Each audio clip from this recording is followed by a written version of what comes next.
एक दिन मस्जिद नबवी में कुछ सहाबा आपस में बैठकर चर्चा कर रहे थे। अचानक हजरत मोहम्मद सल्लल्लाहु अलैहि वसल्लम वहां तशरीफ लाए और उनसे पूछा कि क्या बातें हो रही हैं। एक सहाबी ने अर्ज किया कि या रसूल अल्लाह, हम कयामत के बारे में बात कर रहे थे। फिर आप सल्लल्लाहु अलैहि वसल्लम ने फरमाया कि सुनो, कयामत तब तक नहीं आएगी जब तक तुम 10 बड़ी निशानियां ना देख लो। दज्जाल, ईसा अलैहिस्सलाम, याजूज और माजूज, एक धुआं जो पूरी जमीन को अपनी गिरफ्त में ले लेगा, एक अजीब जानवर का जाहिर होना जो लोगों से बातें करेगा, सूरज का मशरिक की बजाय मगरिब से निकलना, मशरिक, मगरिब और अरब में जमीन का ढंसना, और आखिर में एक बेहद खतरनाक आग जो दुनिया के सभी इंसानों को चाहे अनचाहे मैदान महशर की तरफ धकेल देगी। 1400 साल पहले हजरत मोहम्मद सल्लल्लाहु अलैहि वसल्लम ने की थी कि आखिरी जमाने में इस्लाम के दुश्मन मुसलमानों पर ऐसे हमला करेंगे जैसे भूखे लोग बिना किसी डर के भोजन पर टूट पड़ते हैं। एक सहाबी ने पूछा कि क्या उस वक्त मुसलमानों की संख्या कम होगी? तो आप सल्लल्लाहु अलैहि वसल्लम ने फरमाया कि नहीं, मुसलमान तो बहुत ज्यादा होंगे, लेकिन उनका कोई फायदा नहीं होगा। अल्लाह ताला दुश्मनों के दिलों से मुसलमानों का खौफ निकाल देगा और मुसलमानों के दिलों में वहन डाल देगा, जिसका मतलब है दुनिया की मोहब्बत और मौत से नफरत। अगर हदीसों पर गौर करें तो आज का दौर वही आखिरी दौर है, क्योंकि कयामत की सारी छोटी निशानियां पूरी हो चुकी हैं और अब जल्द ही बड़ी निशानियां शुरू होंगी। सबसे पहले हजरत मोहम्मद सल्लल्लाहु अलैहि वसल्लम के अहले बैत से एक बच्चा पैदा होगा। वह सामान्य बच्चों की तरह बड़ा होगा और एक आम इंसान की तरह जिंदगी गुजारेगा, लेकिन फिर अल्लाह ताला उसे एक रात में पूरी तरह बदल देंगे। इस बदलाव के बाद उसमें लीडर और बादशाह की सारी खूबियां आ जाएंगी। उसके बाद मक्का में लोग उसे अपना लीडर चुनेंगे। लीडर बनने के बाद वह मुसलमानों की एक फौज तैयार करेगा और धीरे धीरे मजबूत होकर मुसलमानों को यहूदियों, ईसाइयों और काफिरों के जुल्म से नजात दिलाएगा। अपने दुश्मनों को शिकस्त देकर वह पूरी दुनिया को अमन और सुकून से भर देगा, और यह शख्स कोई और नहीं बल्कि इमाम मेहदी होगा। जैसे ही इमाम मेहदी दुनिया को इंसाफ से भर देंगे, वही वक्त होगा जब एक शख्स अपने अजीब कारनामों से लोगों में बेहद वायरल हो जाएगा। उसके पास ऐसी ताकतें होंगी कि वह लोगों को खाना देगा, बारिश बरसाएगा, मरे हुए को जिंदा करेगा और इससे ज्यादा कई अजीब काम करेगा। यह शख्स इतना खतरनाक होगा कि उसके कारनामे देखकर लोग धोखे में आकर उसे अपना खुदा मान लेंगे। जो उसे खुदा मानने से इनकार करेगा उसे सख्त सजा देगा, और यह शख्स दुनिया को फिर जुल्म और बेइंसाफी से भर देगा। उसे सबसे ज्यादा सपोर्ट यहूदियों से मिलेगा, बल्कि यहूदी उसे अपना मसीहा मानते हैं, और यह कोई और नहीं बल्कि इस्लाम का बड़ा दुश्मन दज्जाल होगा।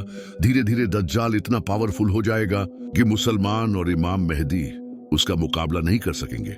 इसलिए इस झूठे मसीहा दज्जाल को खत्म करने के लिए अल्लाह ताला अपना सच्चा मसीहा भेजेंगे, हजरत ईसा अलैहिस्सलाम। फिर इमाम मेहदी और हजरत ईसा अलैहिस्सलाम मिलकर मुसलमानों की अगुवाई करेंगे।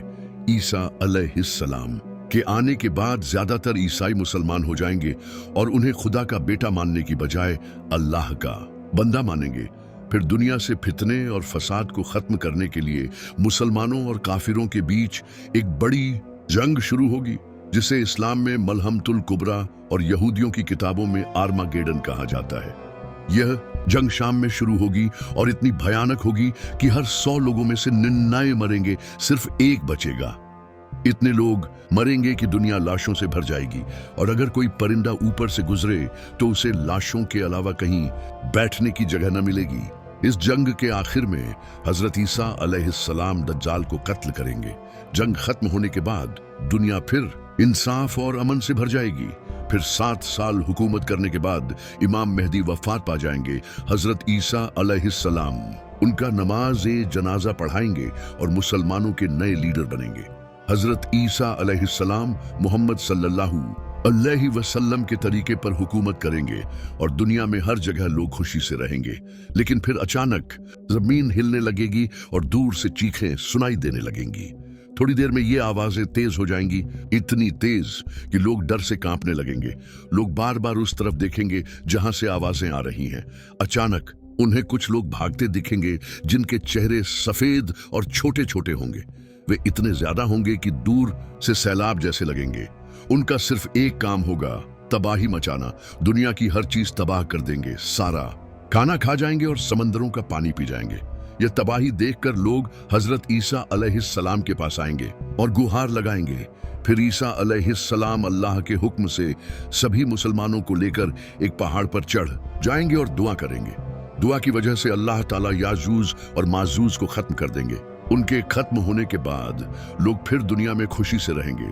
सब मुसलमान होंगे और सिर्फ एक अल्लाह की इबादत करेंगे।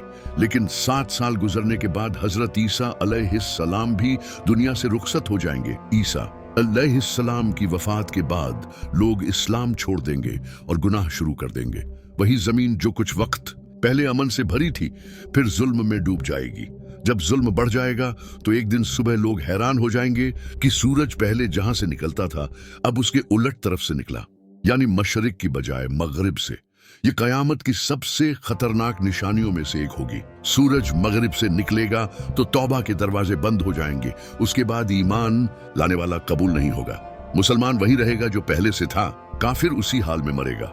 लेकिन लोगों को पता नहीं चलेगा कि कौन मुसलमान है कौन काफिर। इस फर्क को जाहिर करने के लिए अल्लाह एक और बड़ी निशानी भेजेगा, दाब्बतुल अर्ज, बीस्ट ऑफ द अर्थ।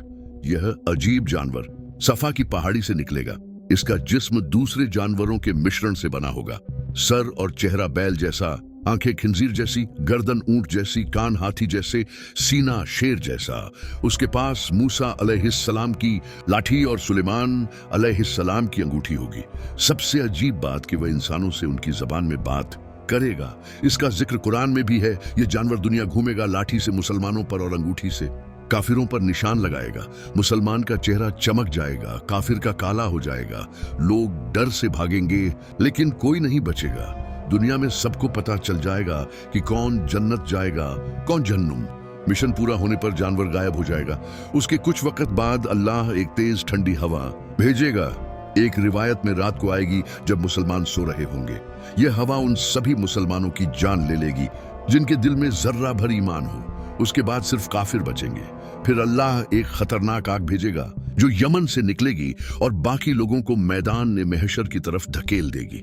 न सिर्फ जिंदा बल्कि आदम अलैहिस्सलाम से अब तक मरने वाले सबको जिंदा करके महशर में जमा करेगा।